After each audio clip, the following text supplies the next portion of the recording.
손에 잡히는 쉐이더 13강 서클 두 번째. 저번 시간에 이제 원을 그린 데 이어서 이번에는 방사형으로 퍼지는 그림의 원을 그려보겠습니다. 코드 복붙해서요. 붙여넣고 설명을 좀 드려볼게요. 자, 코드를 복사 붙여넣기 했습니다. 어쩌면 이번 시간에 제일 중요한 거는 이런 방사형의 원을 그린다는 것보다 이 11번째 줄 이 친구를 새롭게 배우는데 더 큰 의의가 있습니다. 이 친구를 제가 주석 처리해도 화면 결과에 큰 차이가 나타나진 않아요.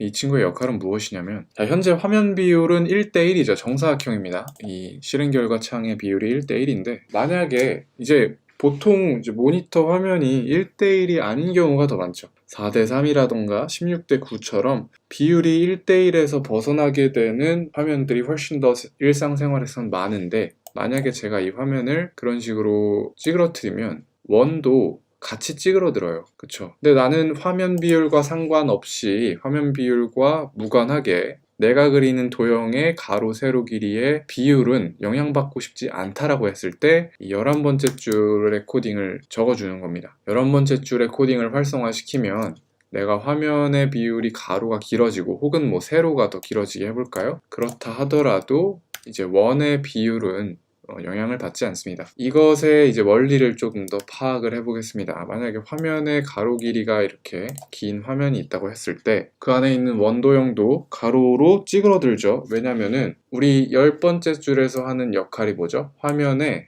좌표들을 0에서 1로 노멀라이즈 시키죠. 그래서 이 가로 길이도 0에서 1까지 노멀라이즈가 되고 세로도 0에서 1까지 노멀라이즈가 되는데 같은 0에서 1까지의 같은 숫자를 갖고 있지만 사실상 가로 길이에서 나타내게 되는 단위 수치당 가로 길이가 더 길어요. 왜냐면 가로 화면이 더 길지 않습니까? 세로의 경우에는 노멀라이즈가 됐다 쳐도 단위 픽셀당 이제 세로 길이를 나타내는 쪽에 더 큰 길이를 함의하게 되는 거죠. 그래서 그거에 따라서 도형도 이렇게 찌그러드는 건데, 그거를 이제 막기 위해서 이제 11번째 줄 같은 코딩을 넣어주는 거예요. 코딩을 보시면 수학적 원리를 설명해 드리면 st.x를 레솔루션 x 나누기 레솔루션 y로 곱해줍니다. 자, 레솔루션 x를 발음이 좀 어려우니까 레솔루션 빼고 그냥 x를 y로 나눈다고 할게요. x를 y로 나눴을 때 현재 가로 길이가 더 긴 화면이니까 1보다 큰 어떤 수치가 나타나겠죠. 1.5, 2 극단적으로 키우면 엄청 크게도 커질 텐데, 그렇게 화면 x 비율이 더 클 때는 이 친구가 1보다 큰 값이 나올 테고요. 화면의 세로 비율이 클 때는 이 친구가 1보다 작은 0에서 1 사이로 수치를 나타내게 될 텐데, 그렇게 비율에 따라서 가로를 세로로 나눈 그 비율을 x에다가 곱해줌으로써 이제 화면 해상도의 변화에 따라서 단위 픽셀당 담아야 하는 실제 화면의 길이를 조정해 주는 거예요. 그렇게 됨으로써 해상도와 상관없이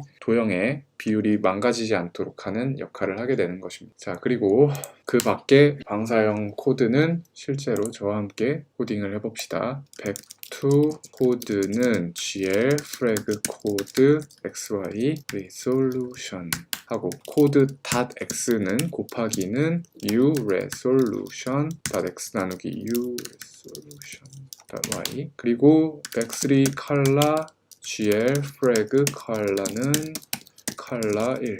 자, 우리 연태까지 디폴트 코드로 요 세 줄의 코드를 쳤지만 이제부터는 화면 비율에 따라서 도형이 찌그러들지 않도록 보정해주는 이 친구까지 디폴트 코딩에 추가하는 걸로 합시다. 자, 그리고 나서 이 화면을 보시면 도형이 이렇게 4분할이 돼서 나타나지만 그 4분할된 도형이 결국에 화면 중심을 기점으로 해서 대칭을 이루죠. 그렇기 때문에 우리도 화면의 원점을 화면의 중심으로 가져오는 보정을 해줍니다. 트랜슬레이트를 해주고요. 그리고 나서 원이 이렇게 어떤 특정한 점으로부터 방사형으로 퍼지죠. 그 특정한 점을 잡아볼게요. back2 포인트 to 어떤 특정한 점 0.3 정도로 할까요? 그리고 나서 자, 해당 좌표가 포인트와 이루는 거리를 float d라는 변수에 담아주고요. 컬러에다가는 그 d에 따라서 컬러를 매겨봅시다. 자, 이렇게 되면은 다음과 같은 화면을 볼 수 있는데, 우리 아까 이 친구에서 보면은 1, 2, 3, 4분면이라 했을 때 1, 4분면에만 지금 도형이 그려져 있는데 이 친구는 1, 2, 3, 4분면 전부 다 있죠. 어떻게 해야 될까요?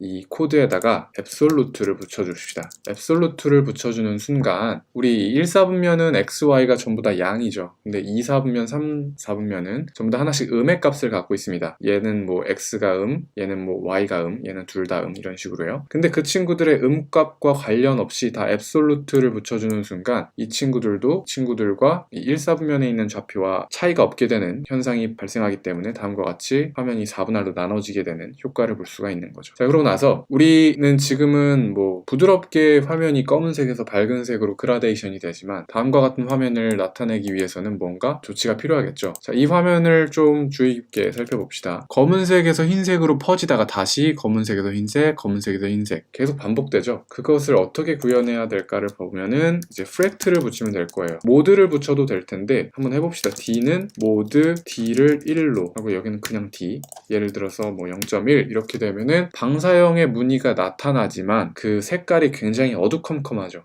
그 이유는 모듈로 해서 0.1로 모듈로를 시키면 0에서 0.1, 다시 0에서 0.1 그 D가 낼 수 있는 최고값이 0.1밖에 되지 않기 때문에 화면이 어두워지는 거예요. 1로 바꾸고 D의 값을 곱해주면은 아까와 비슷한 화면을 나타낼 수 있고 마찬가지로 D를 프랙트 그냥 이렇게 시켜서 D에다가 특정한 큰 값을 곱해주면은 다음과 같이 물결을 만들 수가 있습니다. 이 값이 더 커지면 물결이 더 작아지겠죠. 네, 어렵지 않습니다. 그리고 여기 보시면은 뭐 min, max를 이용한 함수들이 있지만 이 정도는 충분히 이해하고 넘어갈 수 있는 정도의 실력이 되었다고 저는 생각을 합니다. 그래서 제가 따로 설명은 드리지 않을 거고요. 마찬가지로 이 친구도 굳이 제가 설명드릴 거 없을 것 같아요. 한번 보시고 곰곰이 생각해 보시면 왜 이런 도형이 나타나게 되는지 이해할 수 있을 거라고 생각합니다. 네, 그래서 방사형의 원은 여기까지 오늘 수업하는 것으로 하고요. 오늘 중요한 것은 이 친구 화면 비율에 구애받지 않고 도형의 비율을 유지시켜주는 이 중요한 코드를 배웠습니다. 다음 시간에는 바람개비 모양의 코드를 짜보는 것으로 하겠습니다.